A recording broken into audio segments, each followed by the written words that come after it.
ismaaciil cumar geyle oo daawal madaxweynayaashii hore madaxweynayaashii Soomaaliya soo maray mid walba marka la doorto kaalay buu jiro canfartiyo dalaakilada ayuu tabadna uga qaban jiray canfartiyo ciise uga qaban jiray sixir aanu siiba reeqreeqin kan maanta fadhiyo mid birjaadago muusabiix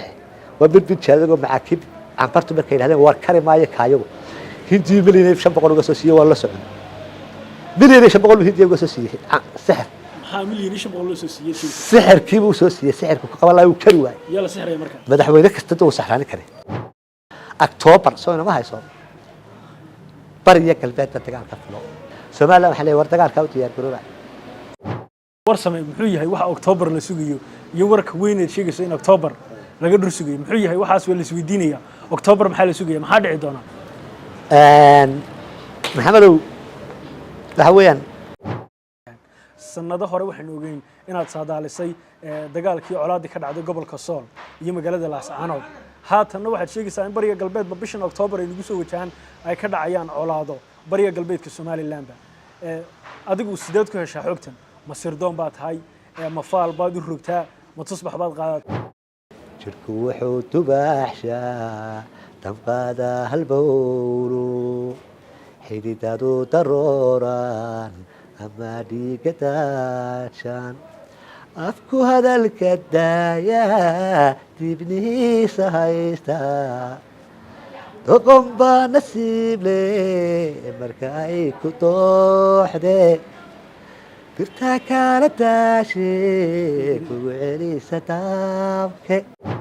magaalada Balligubadle ee xarunta gobolka Hawd ayaa saaka waxa ka dhacday shaqaaqo magaaladaasi si aanu faahfaahin dheeraad ah uga helno dhibaatadii rabshadaha ka dhacay magaalada Balligubadle ee xarunta gobolka Hawd ayaa waxaan waraysi la yeelanay barasaab ku xigeenkii hore ee gobolka Hawd Warsame Faarax Soomaali isla markaasina si dhow la socday xaaladda iyo dhaqdhaqaaqa magaalada Balligubadle iyo guud ahaan gobolka Hawd magaalada Balligubadle ee xarunta gobolka Hawd waxa maanta ka dhacday israsaasayn taasi oo ay dhex martay jabhad dhawaan laga dhawaaqay deegaanadaasi iyo ciidamada booliiska Jamhuuriyadda Soomaaliland ee ku sugnaa magaalada Balligubadle ee xarunta gobolka Hawd sida ay wararku ku soo gaarayaan xarunta warqabadka ee telefishinka bulsho daawadayaal haddaba si faahfaahin dheeraad ah aan uga helo wararkaasi iyo arrimihii u dambeeyayba waxaanu waraysi la yeelan doonaa barasaab ku xigeenkii hore ee gobolka Hawd Warsame Faarax Soomaali oo kamid ah dadka sida dhow la socda xaaladda gobolka Hawd iyo dhaqdhaqaaqyada ka socda magaalada Balligubadle ee xarunta gobolkaasi oo wax ka weydiin doono Warsame bal hadda waxaad faahfaahin naga siisaa israsaasaynta saaka ka dhacday magaalada Balligubadle iyo cid ay u dhaxaysay iyo sababta keentay israsaasayntaasi alxamdulillahi rabbil caalamiin salaatu wassalaam ala ashrafil anbiyaa wal mursaliin ama ba'du horta balaayo dhan Allah inaga hayo sharo dhan Allah inaga qabto fidmo dhan Allah inaga qaboojiyo dalkana Allah inoo aslaxiyo dadkana Allah inoo aslaaxiyo maxamed su'aashaad weydiisay way jirtaa saaka shaqaaqayn ba ka jirtay shaqaaqa ka jirtay Balligubadle aan buurnayn sida aad sheegtayna xukuumadda iyo waxa dhex martay jabhadda bariga dhaweyd halkan lagu sameeyay doorta jabhadda ugu horreeynin maxamedow jabhaddan boqol jabhadood baa ka horreeyay waxa ka horreeyay kuwii ilaa kuwan deemka qorolugu jooyo waa kuwii gacan libaax iyo kuwii sheekh iyo kuwii waa wada jabhado imika ilaa tan u dambeysay Ismaaciil Cumar Geele wado ayaa jabhadu waa jabhad xuquuqdoodana qofka markuu xuquuqdiisa ka hadlayo lama yaabo waa laga dhageystaa qofka haduu xaq baa iga maqan xuquuqdeedii baan u doodayaa maxamed uu xaq u leeyahay in qof kasta lamana caburin karo wuxuu yiri mahma baa ahayd yani caanada teebad tabadood la qabay waxaan saaka u soo fariistay muhiimadda ugu muhiimsan oo ah waxa u soo fariistay goobta waxa weeyaan in ku yaaray maxamed waxa weeyaan Warsame halka hadii dul istaagno dadka aan ka warqabin ama la socon xaaladaha qaarkood waxa la isweydiin karaa muxuu yahay xaq ka maqan reer Balligubadle ay baadi goobayaan halka hadii aad u iftiimso bulshada muxuu yahay xaq ka maqan bulshada Balligubadle ay baadi goobayaan ay u sameysteen jabhadaha maxamed taasi way badanta haddii nidhaahno baahida arab ay sheeganayaan dee jabhadani waa arab horta jabhadani baahida ay sheeganayso haddii ay nidhaahno kooba ma koobi karo laakiin xuquuqda ka maqan dee arab waa la og yahay maaha mid iyagu xitaa ka maqan waa mid ayuubna ka maqan horena waa u sheegay maxamedow kuwan way qarxi laayeen ayuube waa mid ayuubna ka maqan waa samrayaan samirkii nabi ayuub bay sitaanay waa mid horta ayuubna ka maqan baahida ka maqan dee maxamedow adiguna beel baa taana beelo labadeena beelood iyo saddex beelood baynu dalkan ku qaybsanaa runtaan kuu sheegaysaa kee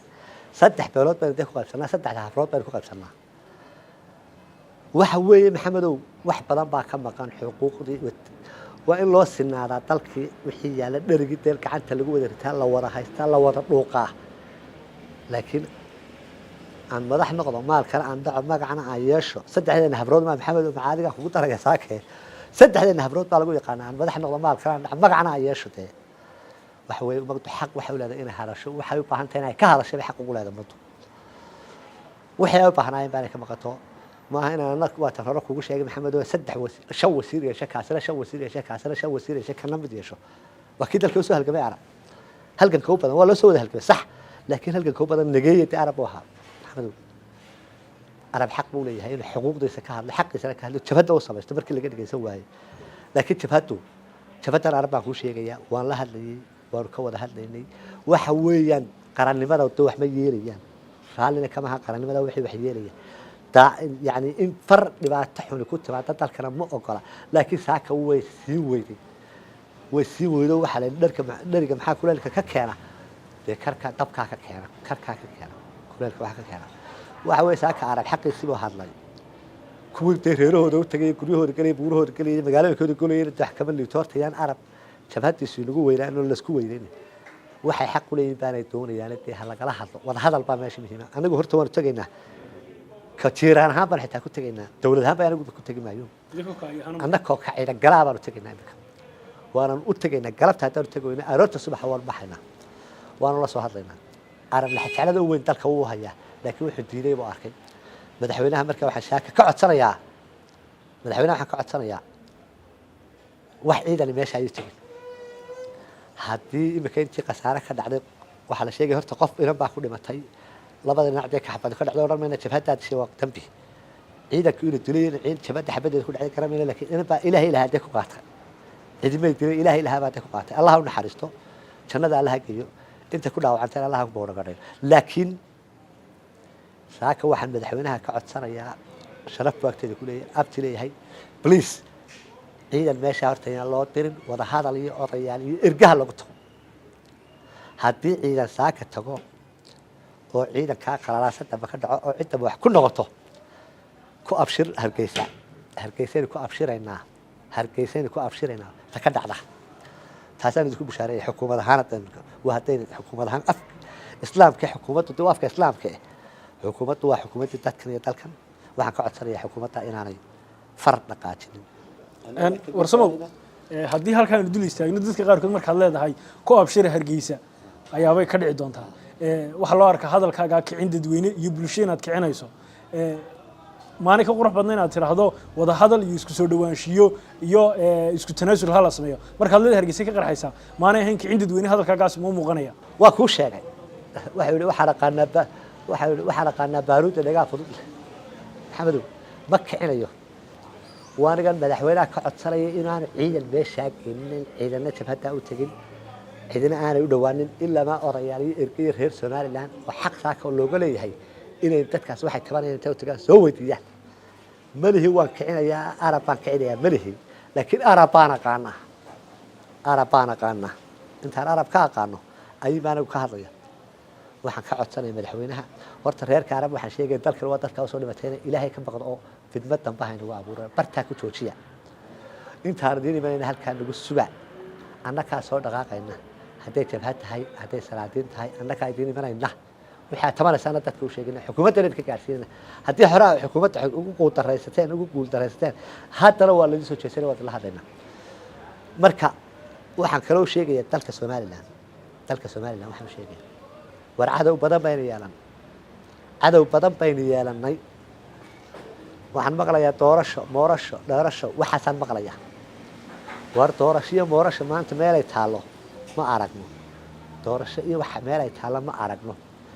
sidaa reer Oodweyne habar yoorisi guuba sidaa ay ku dhawaaqeen iyo reer Cali Oodweyne kaga dhawaaqeen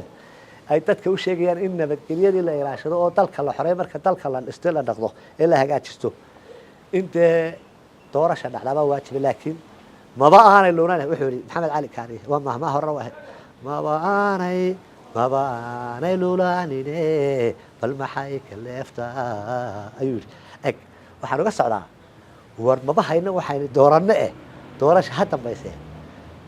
octoobar baynu sugaynaa doorashadu waa December octoobar baynu sugaynaa kunkii cumar geele geestiir ku tababaray oo aan imika ma ogahay meelaha ay joogaan ina cumar geele waan u hambalyeynaya waxaan ugu hambalyeynayaa sida wanaagsan ee uu noo qaabilay ee uu noogu cadeeyay wax weligiiba caloosha noogu hayay baan ayaan ugu hambalyeeyay horta in cumar geele aad baan ugu hambalyeynaya cumar geele ismaaciil cumar geele waxaan leeyahay aad baan kuugu hambalyeynayaa seedi mar haddaad waxaad weligaaba caloosha noogu haysa saaka soo daysay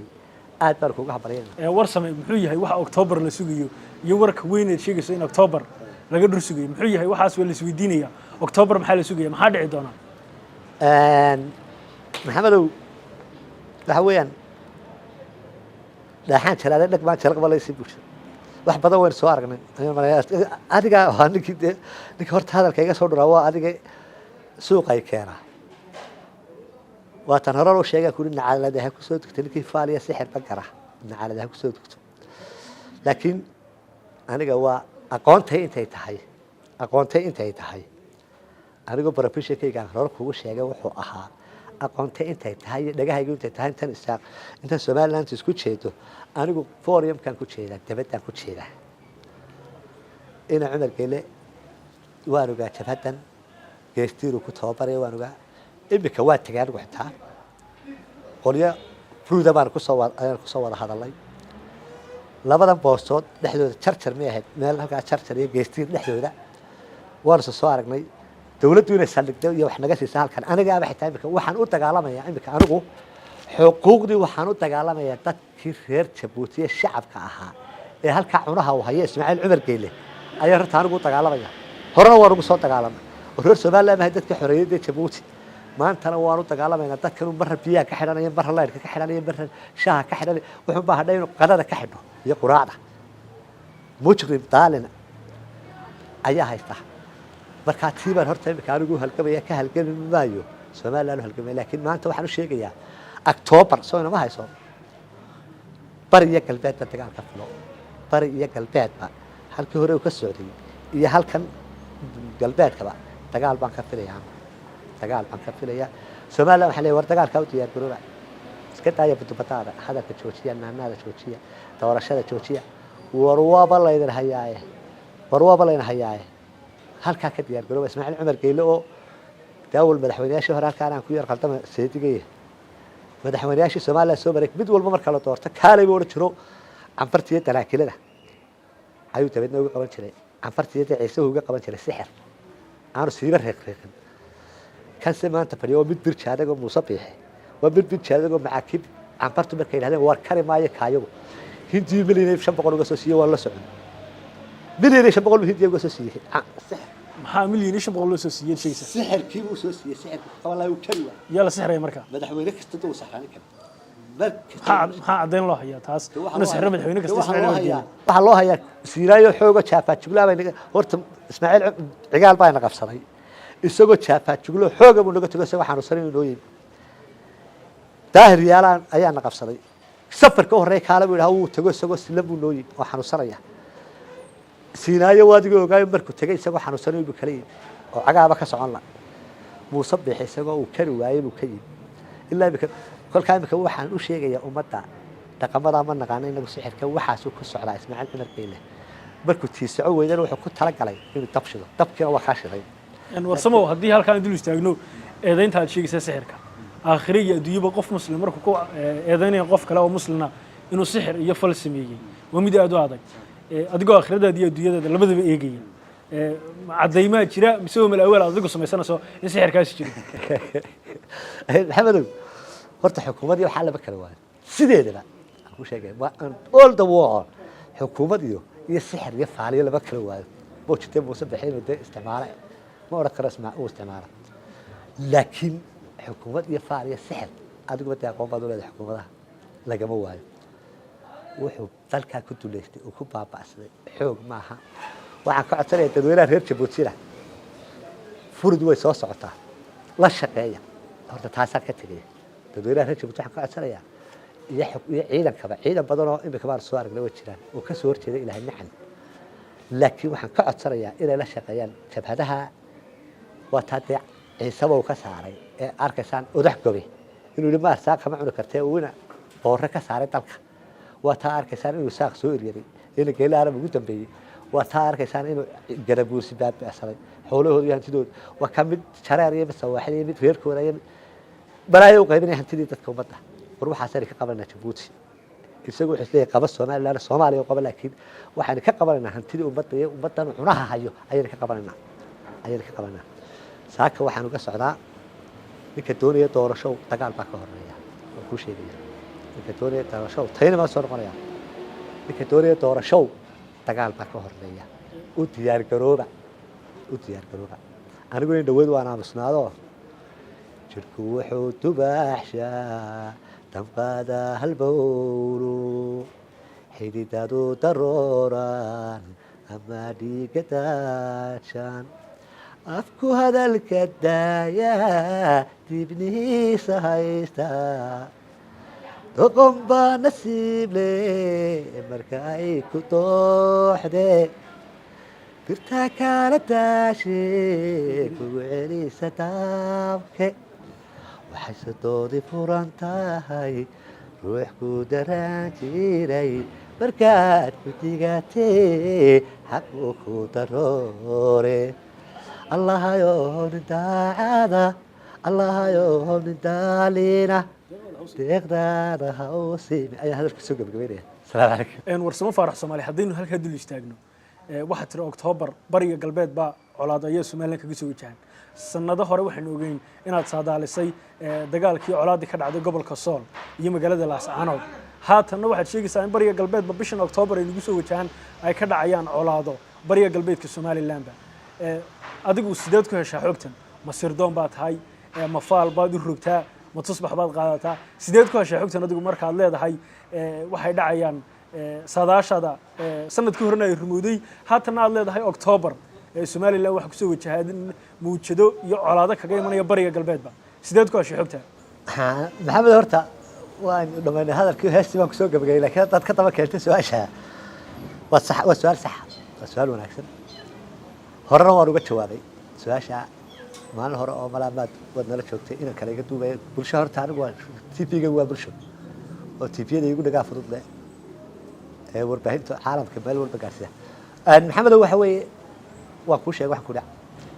waxaan marayaa ilaahayna waan ka codsadaa inaan maaragtay ifkana aanu igaga tegin aakhirana aanu igaga naxariisanin haddaan faal iyo sixir iyo waxaa galo maaragtay in ilaahay masiibo degdeg ah oo aan dawo lahayn ugu salido horta faal iyo sixir saasaan ka ahay qofka isticmaalana ahed waa nacbe ilaahay baana necab waa shirkiguna gaalka da isaga ka hooseeya ka naar waxa weeyaan anigu shaqadayda waan kuu sheegay 80 baa ka qarantiray kulliyadda jaariyada intelligence ilaa imikana qofku markuu weynaado wuxuu bartaa buu ku weynaadaa wuxuu aqoontiisu ahayd buu la weynaadaa aqoontayda waxaan gaarsiisay intaas ku jeedaanaysa isku jeedana aniga forumka inaan ka shaqeeyaaba waajibkaygu ah marka taas horena waan kugu sheegay haddana waan kaaga shaafiyayaa haddii ilaahay dhahdo waxaan maaragtay kuu sheegayaa imikadaa markaas saadaashaad waxay salka ku haysaa aqoon iyo tacliin aad u leedahay aqoon iyo professionkayga intelligence iyo sirdoonnimo imika markii hore waan dhaliilayay sirdoonka sanadkii hore waan iga dhaliilayay maanta se sirdoonku wuxuu u shaqeeyaa 100% weliba in yar baa weli iga maqano intaasi 8% u shaqeeya sirdoonku wuu dhisan yahay nin professionkiisina wuu qabsaday aad baan ugu hambalyeynaya bal waa taasi maanta baan ka hadlay intelligence sirdoonkeena maanta Somaliland baan ka hadlo kama hadli karo waayo waa shaqeeyaa way tabcaan waa la socdaa waa dhaqdhaqaaqooda waa la socdaa iyana waan wada soconaa wixii soo kordhana waan u sheegaa waana iga qaataa marka aad iyo aad bad maasantay aad bad maasantay